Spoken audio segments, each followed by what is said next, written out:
Hei sopura elangret bonta ning isivet chingrum lote APSLC candidate jai kathar highway lasi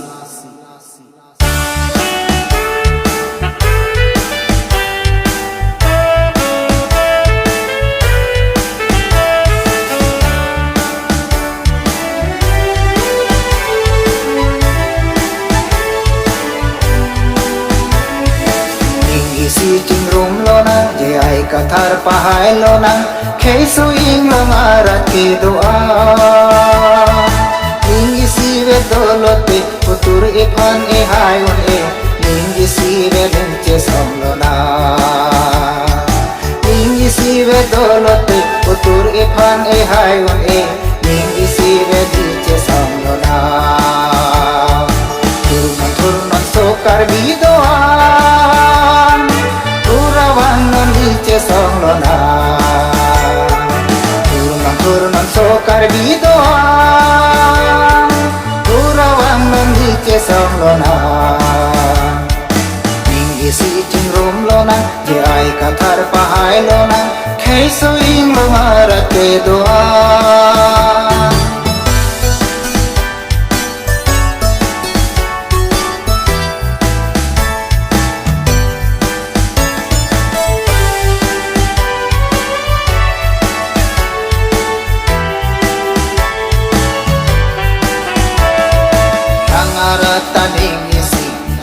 Rataning isi mau hasau arat pensi PSLC li pe hai nang di je ai kathar sara phansi ili cherak chito nang ji ekhai ge sum pajo kunji apan je ai kathar sara phansi ili cherak chito nang ji ekhai ge sum pajo kunji apan turman sokar bidoa song lona turman sokar bidoa turawang nandice song lona ning isi chingrum lona je ai kathar pahai lona khei suing longarat ke doa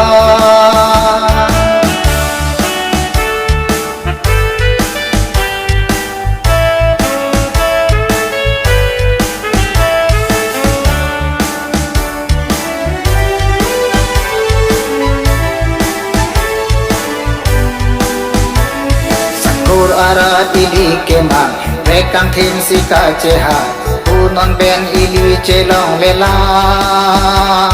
thul pe thul pagli barlona putur suri pavir lona reng dog reng ni long ji apan ekhai long ri chirai kon ji apan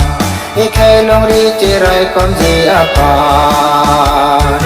ning isi chingrum lona je ai kathar pahai lona khei suing longarat ki doa ning isi ve dolote putur ephan e hai on e ning isi ve lenche som lona ning isi ve dolote putur ephan e hai on e ning isi ve lenche som lona turman sokar bidoa turawang nandice song lona turman sokar bidoa turawang nandice song lona ning isi chingrum lona je ai kathar pahai lona khei suing longarat ke doa